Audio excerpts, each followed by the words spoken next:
Good evening and welcome to Slam the Gavel, the show that tells it all regarding family court, other court issues, as well as CPS. I am your host, Marianne Petrie. Bradley's mother, Narcisse Golden, passed away in the fall of 2023. He is autistic and needs structured routine and therapies he receives for his autism 6 days a week. However, Italy just entrusted Bradley to the Italian Social Services. If he is ruled to go back, he will face the next 3 to 4 years in the Italian foster care system where he can't speak or understand the language. He will then be taken away from the only family he has ever known. Please call Governor Hochul, New York State, 518-474-8390. That's Governor Hochul, 518-474-8390 to please keep Bradley here safe in these United States. Hashtag keep Bradley safe. Also, visit the site pleasedoyourjob.com. We need 2,500 more signatures to get a case reopened, and this must happen. Pleasedoyourjob.com. I have a return guest. I'm so happy to have Tim Goldich back on. He was last on November 11th, 2023, season 5, episode 24. And we were talking about comparing and contrasting misogyny versus misandry and the discussion of fundamental dualities. And today we've got a different topic, so I totally welcome you back, Tim. How are you? I'm very good, Marianne, and very happy to be here. I am too. We have a lot to go over because Yes. you go ahead. Well, I thought, my upcoming book is a history of gender, and it begins at the very beginning. And so I thought I'd walk us through some of the basics of the story of how humans evolved and how male and female evolved. And so to begin at the beginning, that's going all the way back to the Pleistocene. That's going all the way back to the Stone Age. Mm-hmm. And when early hominins, which any creature that is genetically closer to human than a chimpanzee Mm-hmm. is classified as a hominin. Hmm. And so that would include the Australopithecines, which were around, they go back, they ended about 2 million years ago and began about 4 million years ago, unless you count Ardipithecus that goes all the way back 4.5 million years ago. Mm. But anyway, when these hominins came down from the trees and began walking full time, Mm-hmm. there was a big change in the hips, and the structure of the hips. So the hips had to narrow so that the legs could be directly underneath. Otherwise, we'd have that same gait, that simian gait that we'd see other apes have, right? Yeah. So humans got several things out of the deal with that. With the legs directly underneath, it gave us this rather remarkable stamina. Not every creature out there can run 26 miles. Mm-hmm. So there was a certain efficiency in the way that our gait works, and we can walk practically forever. Mm-hmm. So it's theorized that early on, we probably just walked our prey to death. We just followed them until they became exhausted, Mm-hmm. and we would then kill and eat them and bring the meat back to the tribe or whatever you're going to call it. Mm-hmm. All right, so and also of course so our hands were freed up for tool use, Mm-hmm. but they came at a cost.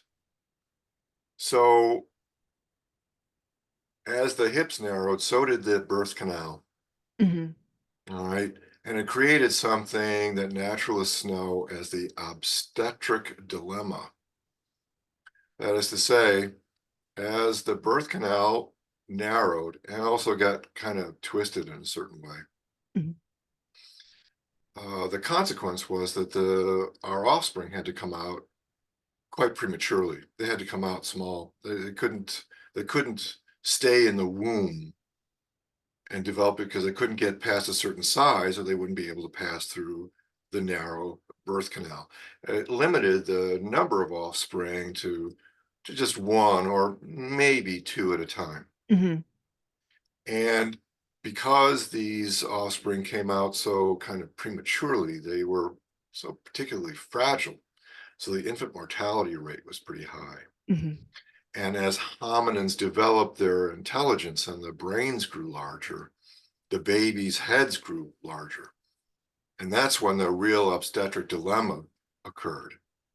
Because on the one hand, natural selection, genetic, the mechanism of genetics wanted the babies to stay in the womb for as long as possible so they would have a better chance of survival.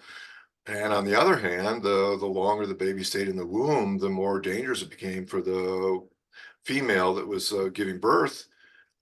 You had a higher maternal mortality rate. So you had a high infant mortality rate, but also a high um, Maternal. maternal, yeah, yeah, it's hard to say, maternal mortality rate. Yep. Okay.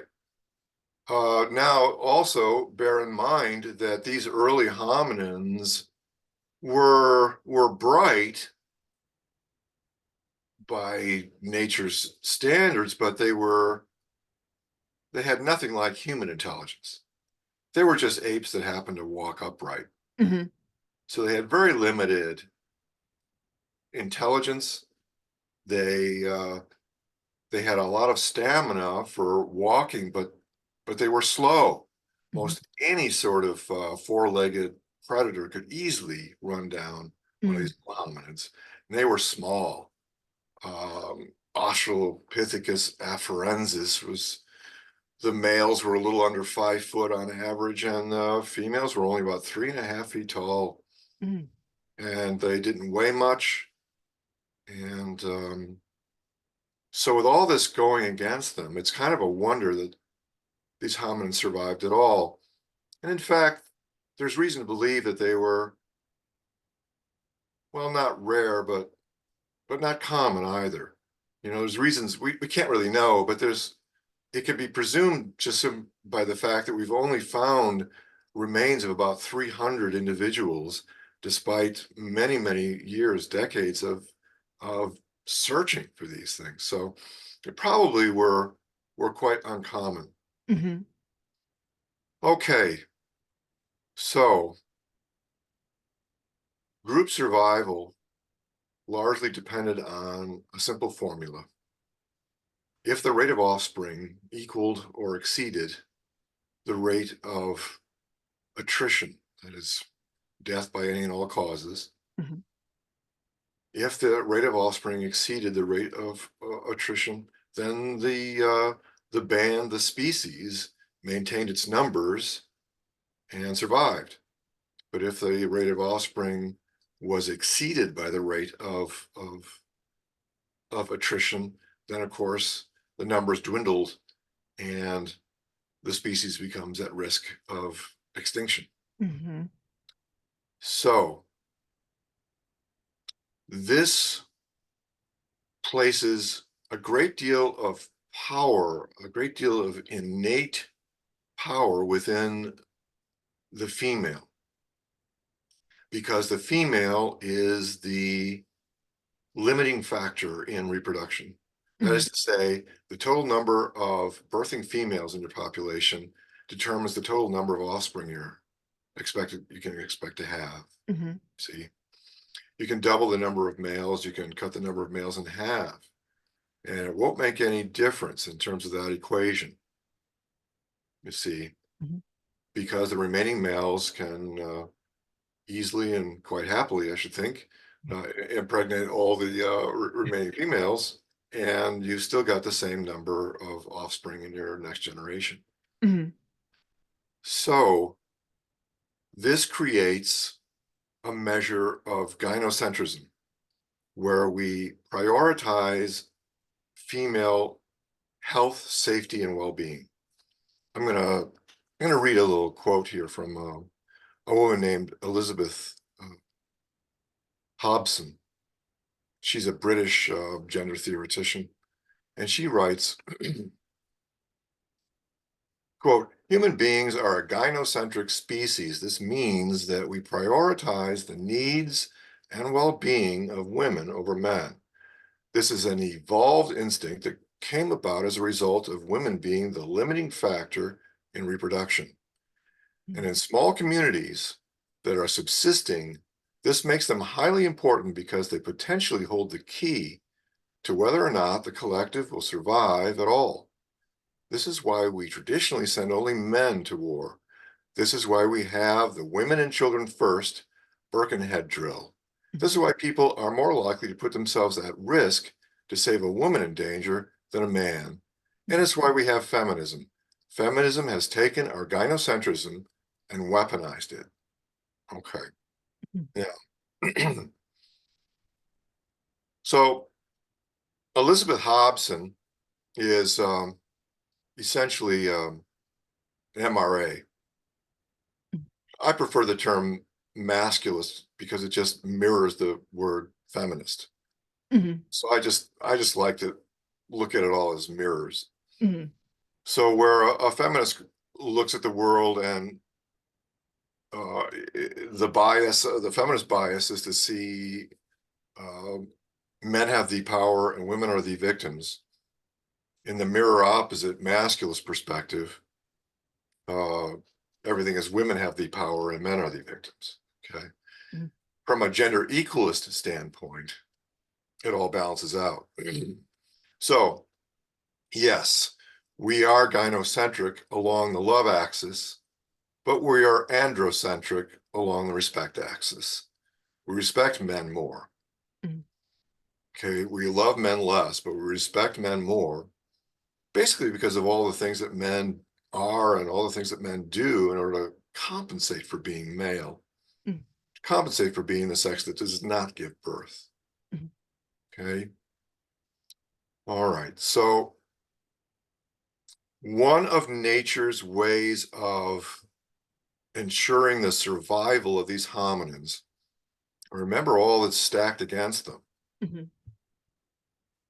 but one way that nature devised was to accelerate the maturation of females so that females could be giving birth as quickly as possible. And Mhm. it doesn't do any good that these young females could give birth. They also have to mature emotionally and mentally enough to take care of them, to care for them. Because if they don't, it doesn't do any good to have infants that you don't take care of. They don't survive, right? So the females had to mature both physically and emotionally, mentally. Mhm. And you can see this very easily in junior high, where Mhm. the girls are usually taller than the boys, right? Mhm. Yeah, And you I can was. also, yeah, Mhm. right, which is really awkward. Yeah. And and you can also see it in the early curriculum. Mhm. Um, basically, preschool is now what kindergarten used to be, and kindergarten is now what first grade used to be. And there's reason to believe that feminists kind of were involved in this, and what it ends up doing is kind of sabotaging the little boys. Mhm. It serves the little girls fine. They're prepared for that, but most little boys are not developmentally ready Mhm. for what they're asked to do, and so they begin school with a very high failure rate as compared to the girls. And it sets a lot of these boys on a kind of a downward spiral. They just kind of learn that they hate school, that they're not good at it, that school is for girls, Mhm. and then they just can't wait to get out for recess where they can be boys and they can swing on the jungle gym and do their male things and throw balls back and forth, and you know, where they have spatial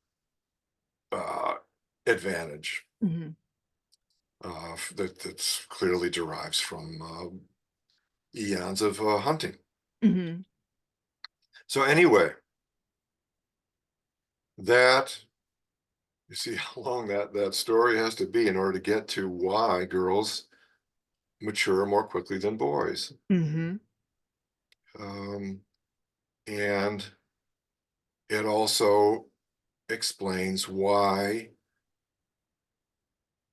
women are prioritized, at least along what I will call the love axis. Mhm. Just to put it in simplest terms, men are more respected but less loved, and women are more loved but less respected. And as I see it from a gender equalist perspective, that's a balanced system.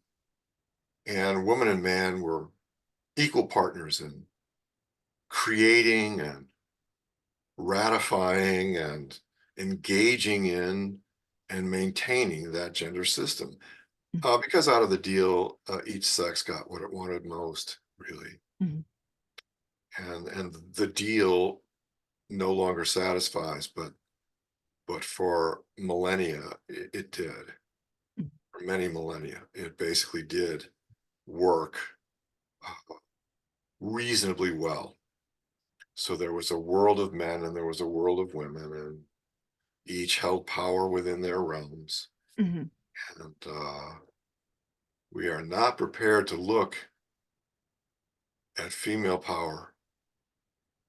We love it when women are senators and CEOs, but bear in mind that such women are wielding a high-end form of male power. Okay, Mhm. female power is comprised of things like beauty and sexual power, uh, moral authority, motherhood power, which is huge. You know, and include. I've talked about this before about how mothers brought about the evolution of human empathy and emotional intelligence, so on. You know, it's women that evolved humans to the point where there was a Geneva Convention. Such a thing would be inconceivable 100 years prior, even because there just wasn't enough collective empathy to sustain such a thing. Um, the Nuremberg trials and so on, and more recently now, this compassion, this empathy is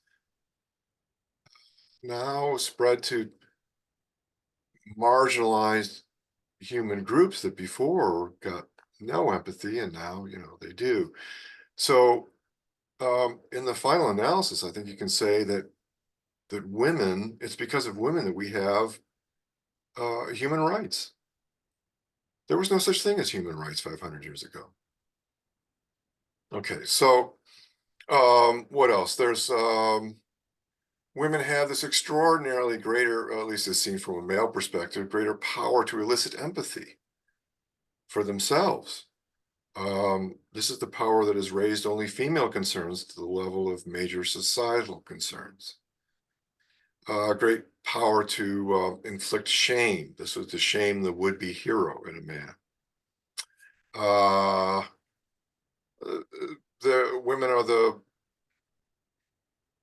far and away the uh, hold the dominance in consumer spending, which translates into being prioritized by advertising.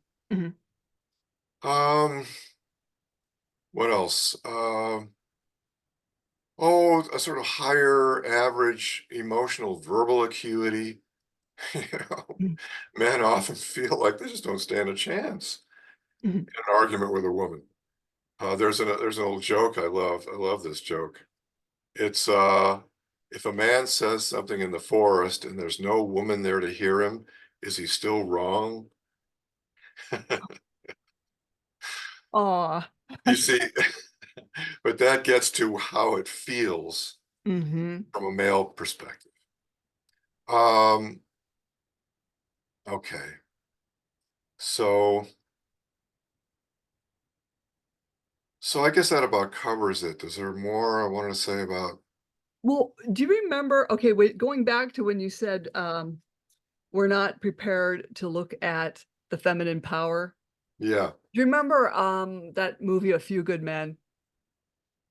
When I didn't see it. That's a Jack Nicholson one. Was that? Yeah, yeah, No, Jack I Nich didn't see that though. yeah, well, he was gonna rise up to general, but Uh-huh. there was a murder on, their base in the Marines, Uh-huh. and so Tom Cruise and Demi Moore, who were, JAG Corps, had to go down there and question him, Yeah.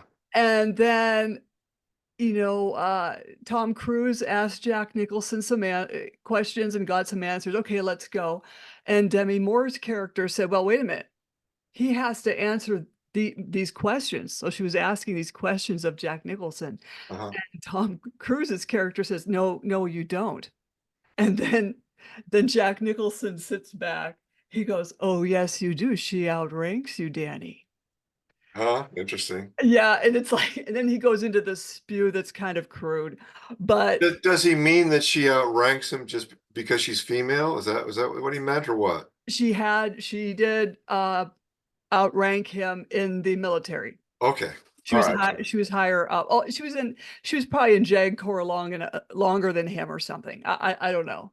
Okay. But he just took great pleasure in that as he leaned back in his chair.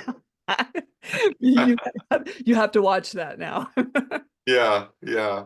I'm sure it's a great movie anyway. Jack Nicholson and Tom Cruise and Oh, yeah. Demi Moore. What a cast. And Kevin Bacon, and they did Kevin Bacon's Flat Top so good. Uh, I, like, got shears, and I practiced on my little boy, and he had the most perfect flat top. oh, that's funny. Yeah, and it made him look like a six-year-old going to see he looked like he was, like, 12. It's Yeah. probably shouldn't have done that, but anyway, he looked good. But, Well, that's yeah. interesting, isn't it? Because you look at old pictures like from the 50s and right, and these 16-year-olds look adult. Yes, Right? it's that flat top. Yeah.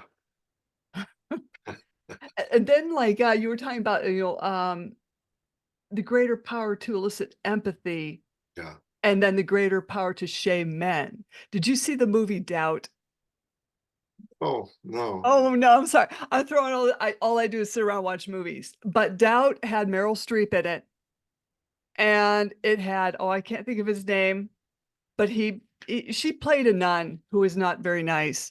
And the male lead, oh, I can't think of his name. I see his face. But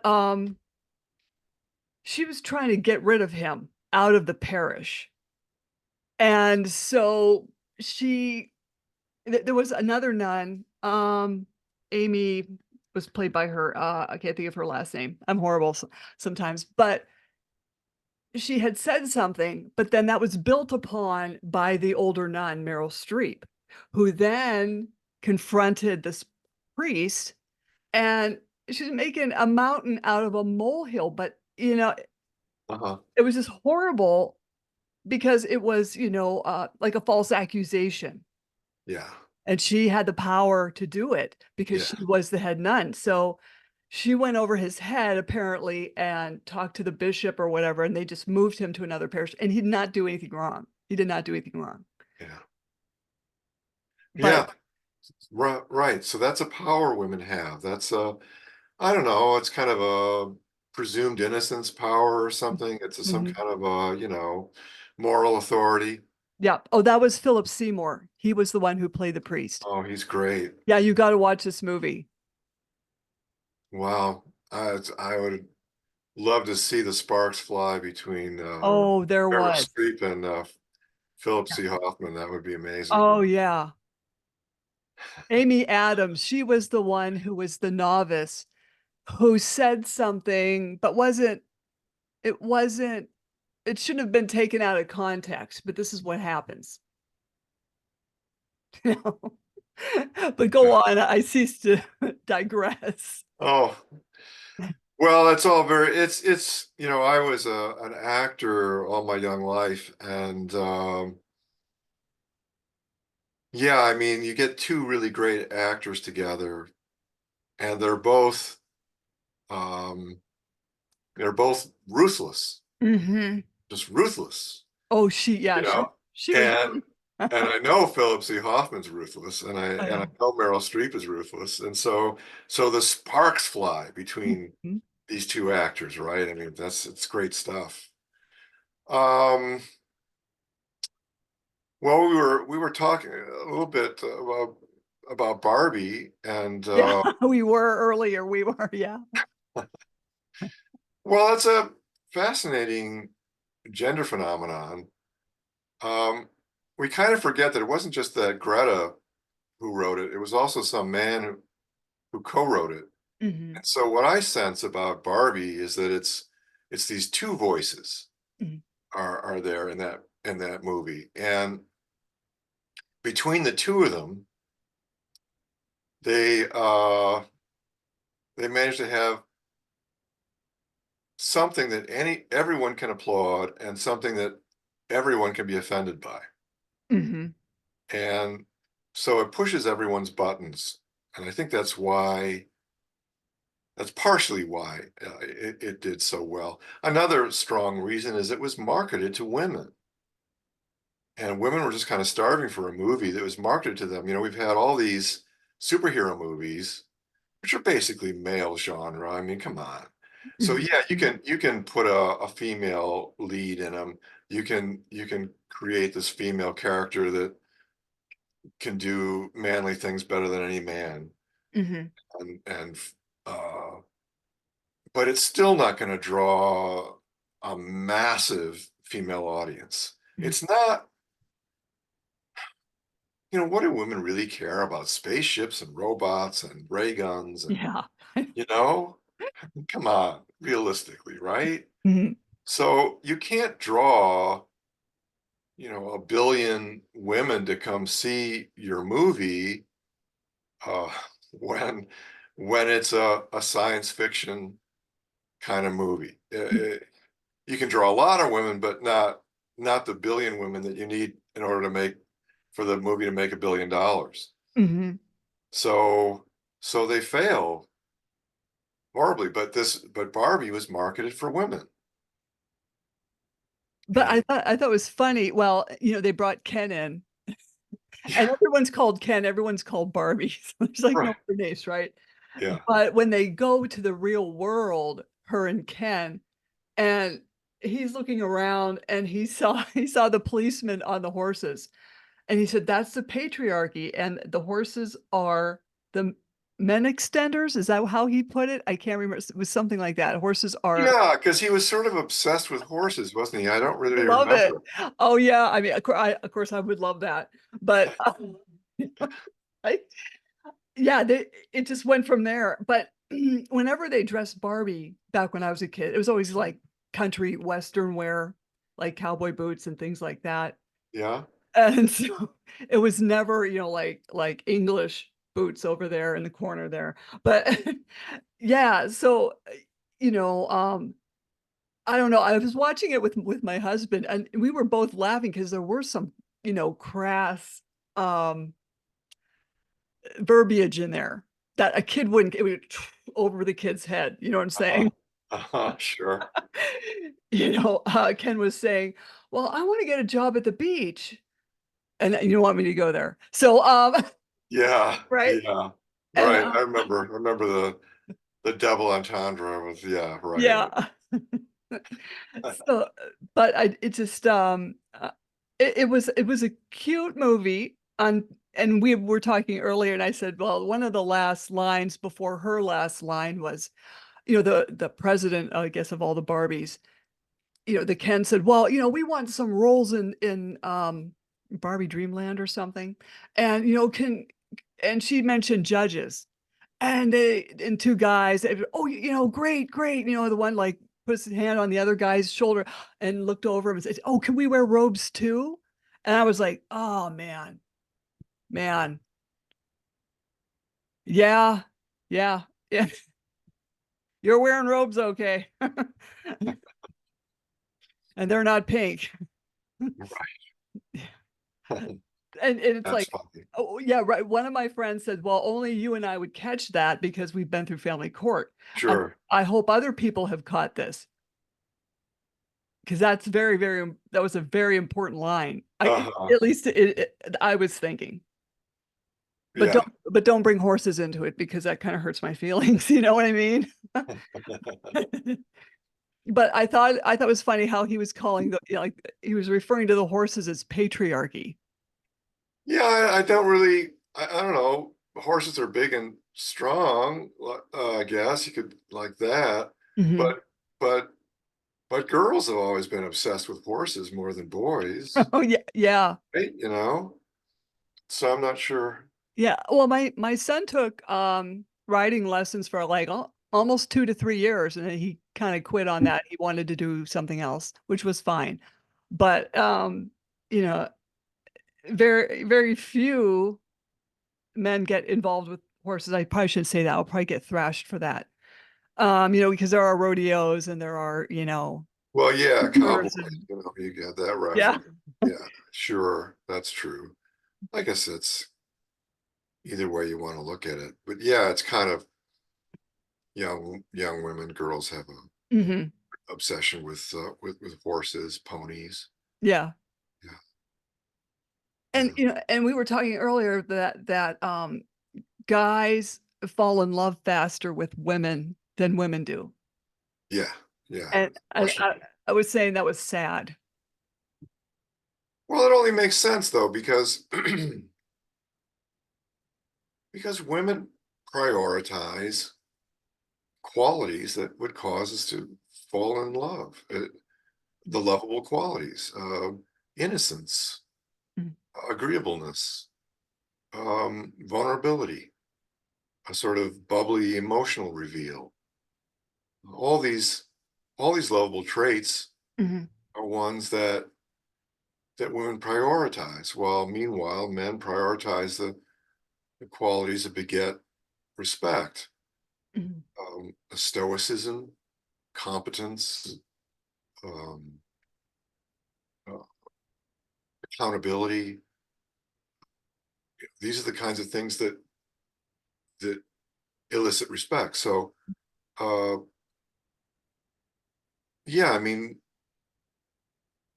women kind of fashion themselves to be immediately and unreservedly desirable right at first sight. Mhm. Mhm. And and I think there's looking at it, the history of gender, Mhm. um, you know, women sort of evolved to depend on men materially and men to depend on women emotionally. Mhm. And both sexes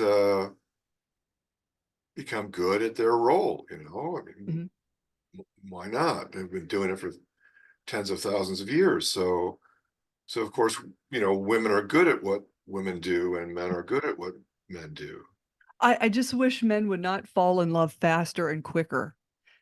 I just wish, and I know that's the way God made them. At least that's what my mother told me.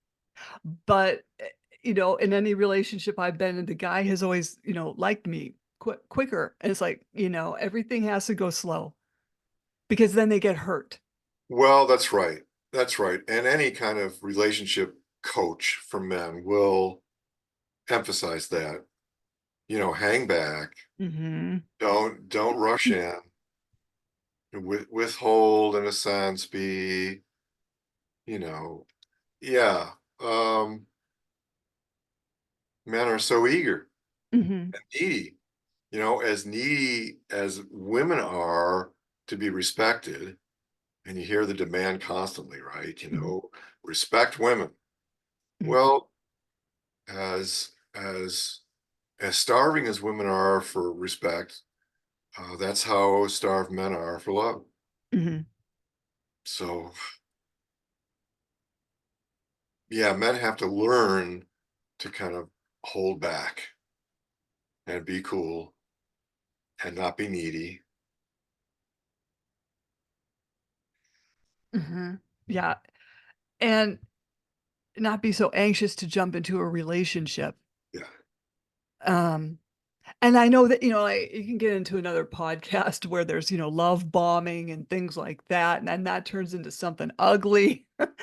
But, you know, um, everything should just go slow in everybody's relationships, whether you're a man or a woman. Yeah, that makes sense. Mhm. We're all so complex, Yeah. and it takes time to get to know us. And while we're young, we don't even know ourselves very well. So, Mm-mm, mm-mm. but most of the breeding is done by the young, and the young crash and burn, but they have fun Mhm. while they're doing it. It's like Dumbledore said in one of the Harry Potter movies, says, "Oh, to be young and feel love's sharp sting," he says. Mhm. Yeah, or you said, and to be young and to know what you know already now. Oh, wouldn't that be nice? Oh, Everybody fantasizes about that. Wouldn't it be great to do it over, knowing what we know now? right. Oh, the pitfalls everyone would avoid. Youth is wasted on the young. Yeah, it is. You can't tell them anything.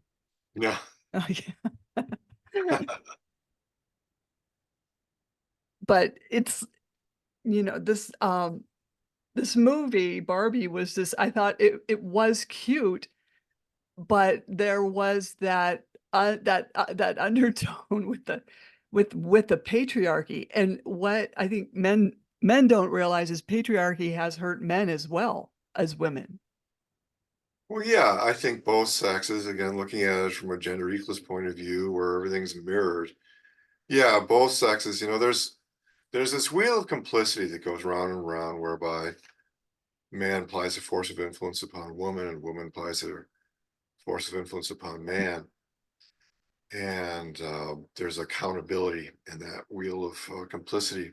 Mhm, Um, but it is perhaps a healthier outlook when we admit that we often act as our own worst enemies and are often primarily responsible for creating our own predicaments and miseries. mhm, And yes, well, there's many ways. So first of all, though, to understand patriarchy, I believe that you can't understand it in isolation. You have to understand that it is mirrored by something I'll call the matricensus, the female consensus, the sisterhood, and that these are the two forces that apply an equal overall force of influence in the human system.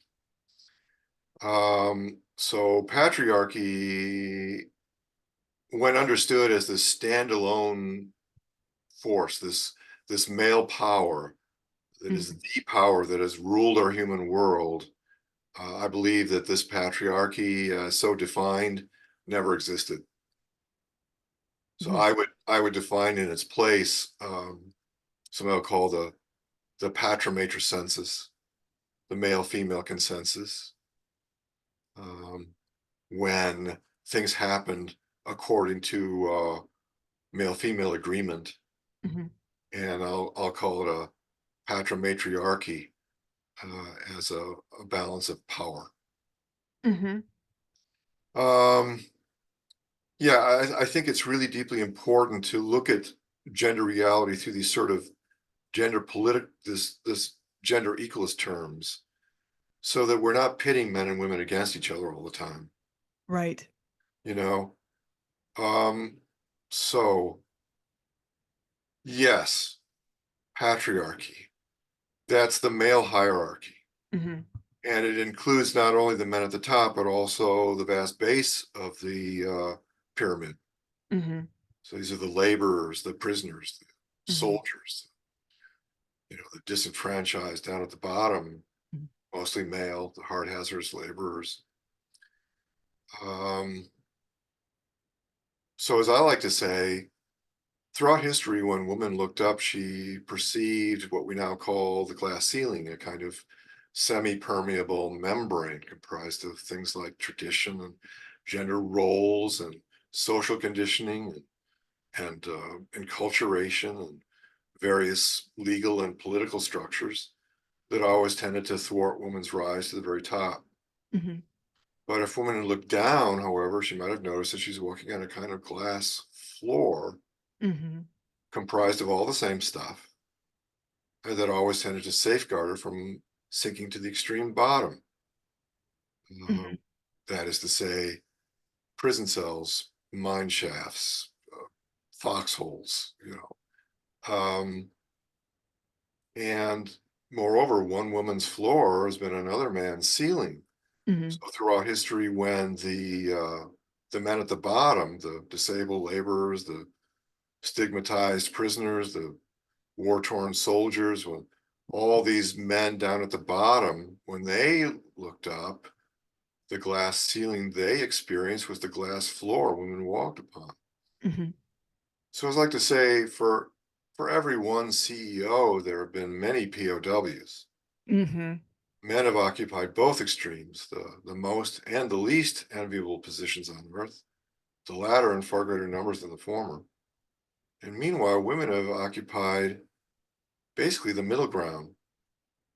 And from a gender equalist perspective, that is neither victimization nor oppression. That is an even deal. And out of the deal, woman got what she wanted most. So if you look at history, you can't help but be struck by how brutal the average conditions were. It took time for empathy to develop, and it took time for technology to develop. And without them, human life was a struggle to survive. Mm-hmm. And most people did not succeed. Most did not make it past 30 or 40 years of age. It was very, very, very hard, harsh conditions. Mm-hmm.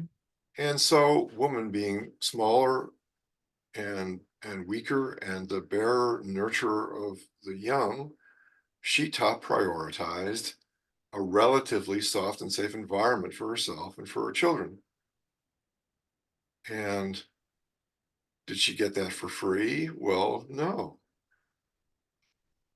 Arguably, under such harsh conditions, like if you're living in a Turkish prison or something, Mm-hmm. then arguably any measure of insulation, any measure of protection from from the dangerous environment you're in is perhaps the most valuable commodity there is. Mm-hmm. And so woman paid a high price for it. And she created it for herself. Uh, Partly it drew out of instinct, the gynocentrism that Elizabeth Hobson talked about. But also, woman made herself up. She wore her hair, a bow in the hair, Yeah. maybe a frilly dress made of very easily torn material, sheer something or other, and it's Mm-hmm. it had curly things on it, and was maybe a skirt or a dress that was um, kind of elaborate, and then she's wearing these high heel shoes, that she's kind of um, well, are you going to send that to the front line? I mean, Yeah. there's no way. She made herself maximally incongruent Mm-hmm. with military, with hard, hazardous labor, with prisons. Mm-hmm. You're not going to send that to prison either, and you're not going to put that to work laying bricks. And, so she made herself maximally incongruent with um, basically life on Earth's most harsh and hazardous requirements. And uh, um, but you see, in so doing, she also made herself maximally incongruent with uh, leadership. See, are you going to put that little frilly, that little floaty angel sort of being in charge? Probably not, you know. And if you're looking for, you know, there's a crack in the dam and it needs fixing, um, you're not going to put her in charge. And you know, when you go out looking for the experts, the mathematicians, the architects, and so on, she seems incongruent with that also. And when you're looking for the men who are going to dive into that deep cold water to repair the dam, you're going to select men for that. She's going to be very incongruent with that also, you see. And so um, I'm not saying that women did this so consciously, really. Mhm. Both sexes kind of have been largely unconscious about these things and what they did. But nevertheless, conscious or unconscious, choices are made. And women chose a persona, a look that served her purposes. You know, each sex worked the powers they had in Mhm. compensation for the powers they lacked. But then that Victorian era didn't help either when a man invented the corset.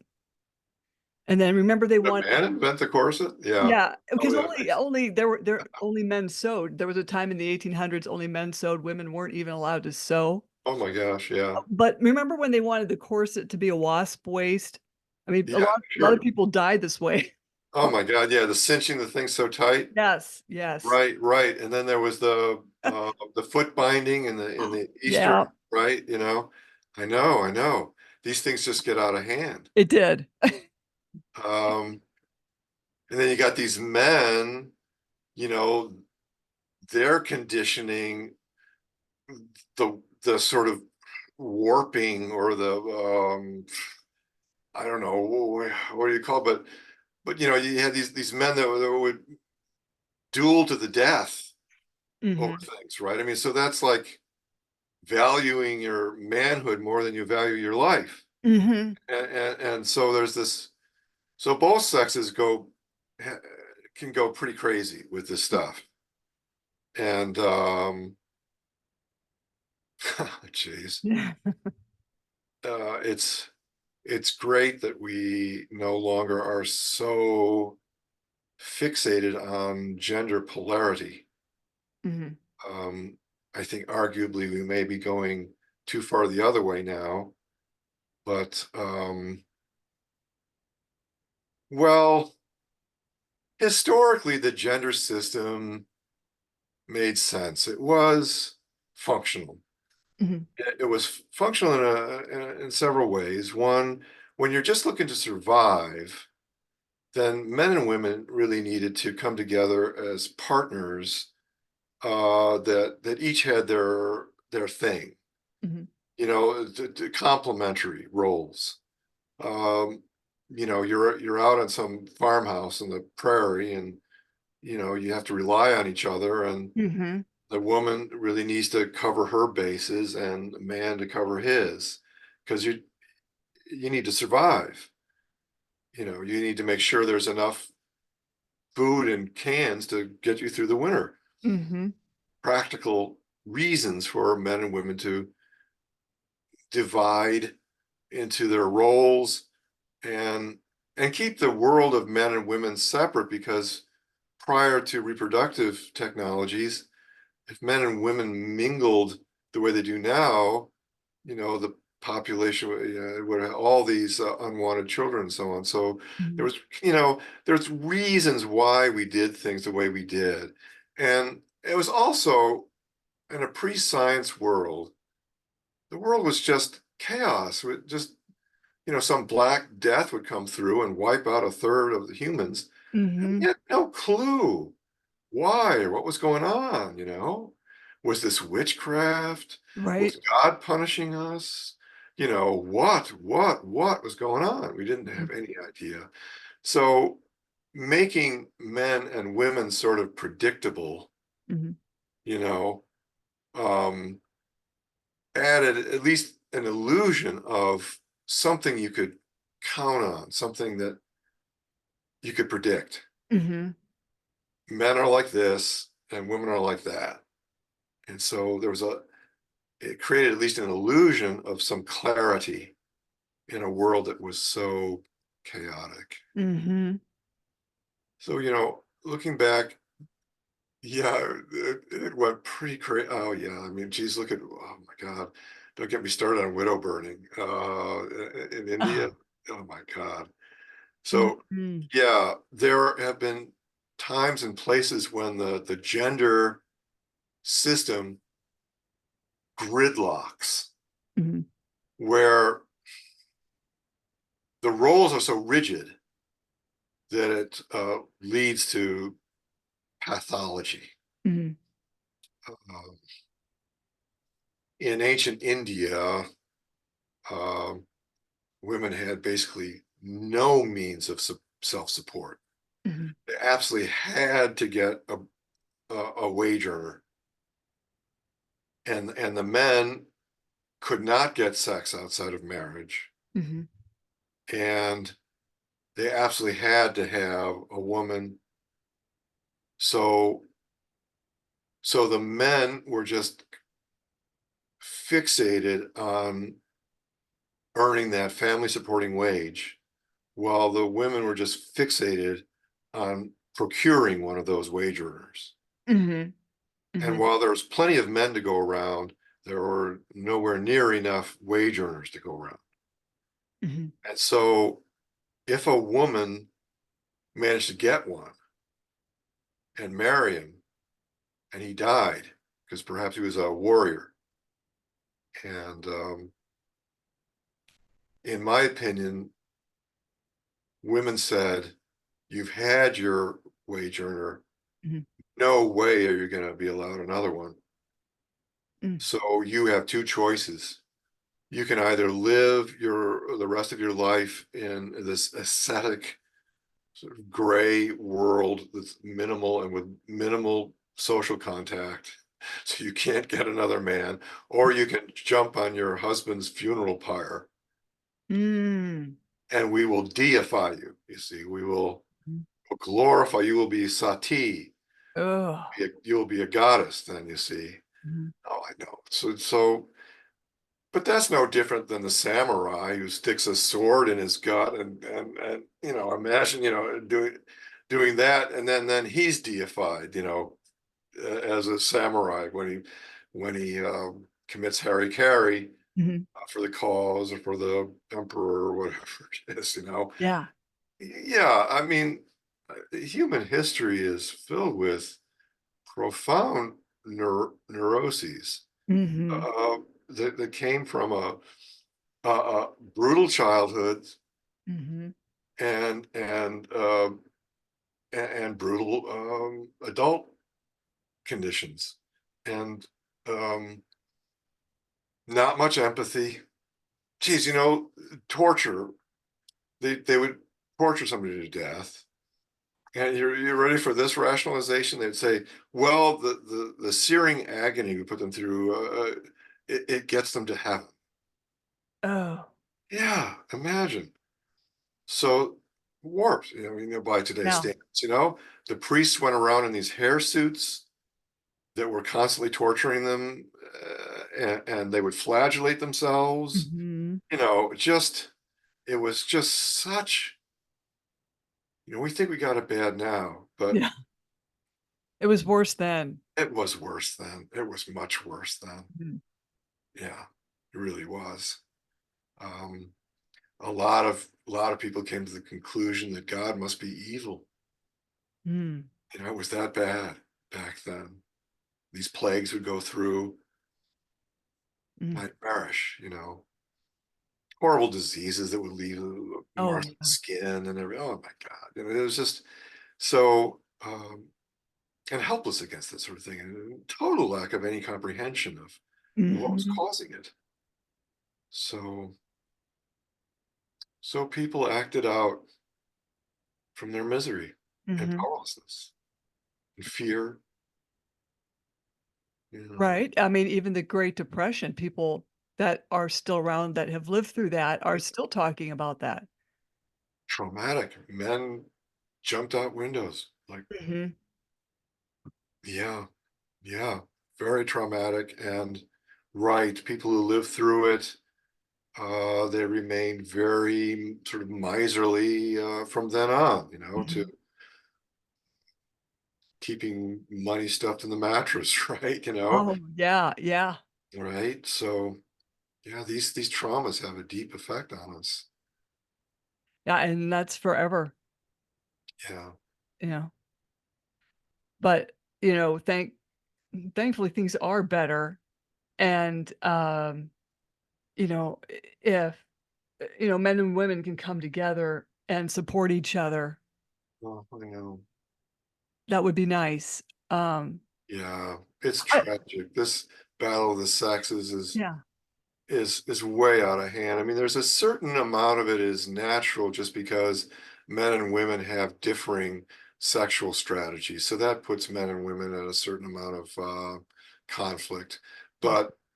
But this what we have now is way, way out of hand, and it's tragic what it's doing to the social fabric and yeah, Well, everything. I'm hoping the Barbie movie might help with that, Uh-huh. because towards the end, she was, Ken could not identify without Barbie because it's Ken and Barbie, or Barbie Right. and Ken, and she goes, "Well, but what if it's Barbie and it's Ken?"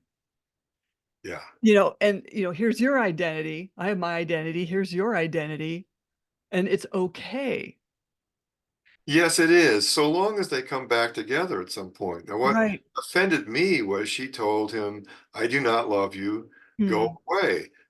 And she said, "Go find your own meaning in life," and so on. That was a mhm, positive piece of it, but mhm, she didn't invite him to say, "Go find yourself and then come back." mhm. That was the problem I had with that. She said, "You need to find an independent life of your own and then come back and we'll talk." She just was not in love with him. She was just a girl of No, the world, you know, I know. it was sad. That's why I just felt bad for Ken. I know. We all felt bad for Ken. Ken was, But, I mean, yeah.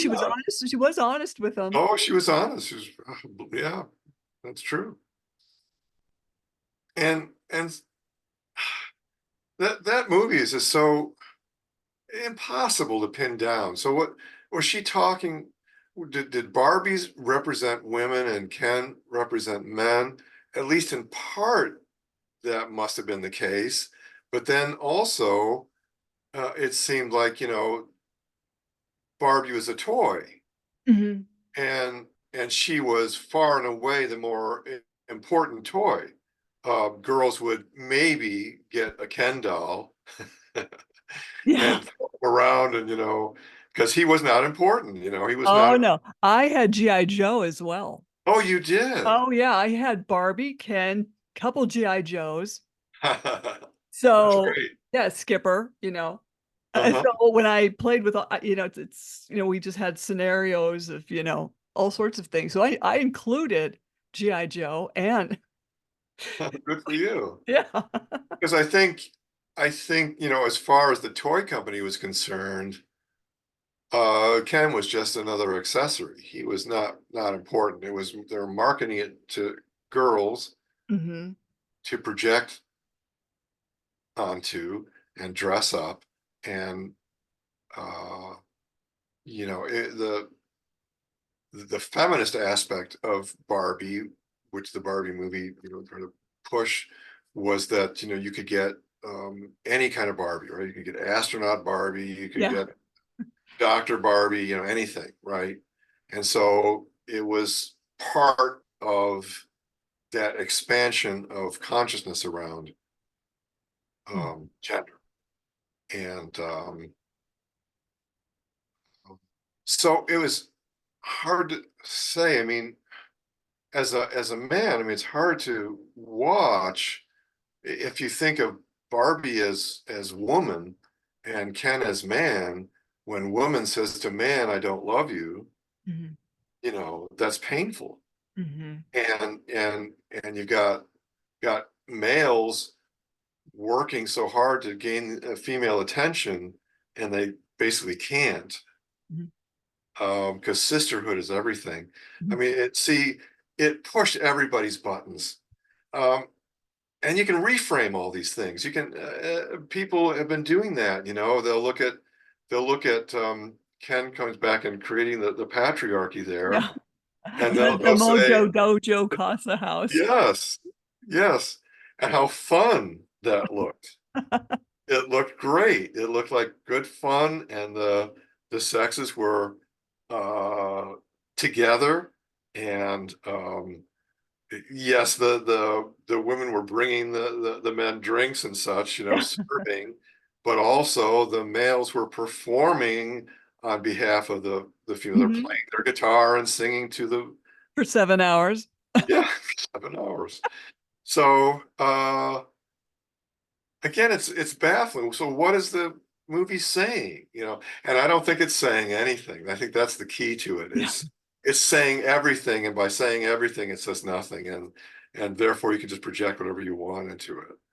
Well, I had told my friend, I said, "Why didn't Barbie just stay in Barbie land? Because I definitely would not come into this real world." Right? And and she said, "Well, Barbie wanted to feel emotions. That's why she left Barbie land to feel emotions." And then, I thought, "Oh, okay." But then I'm thinking, well, but Ken had emotions for her. Oh yeah, So I should have said that to I'll have to talk to her about that tomorrow. But yeah, I mean, it's such a movie that opened up a lot of dialogue. it did. It did. Everybody had to weigh in on it. Yeah. And I'm so glad you came on and here we are talking about Barbie. But no, this was excellent. And I'd like to have you come back on again.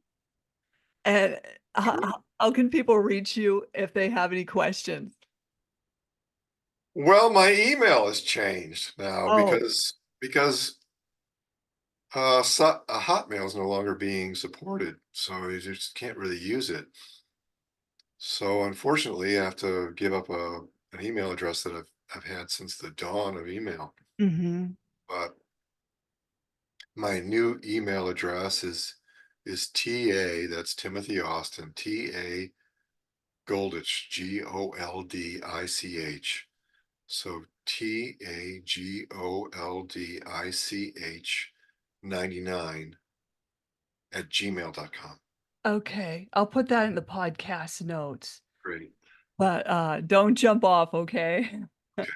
Slam the Gavel is a podcast to help the public understand what really goes on in these family courtrooms. I am your host, Marianne Petrie, author of Dismantling Family Court Corruption, Why Taking the Kids Was Not Enough, and Cry Out for Justice, Poems of Truth, and Raised by These Wolves, How Family and Federal Courts Are Failing Our Children. Please join us again in the future here with Tim Goldich.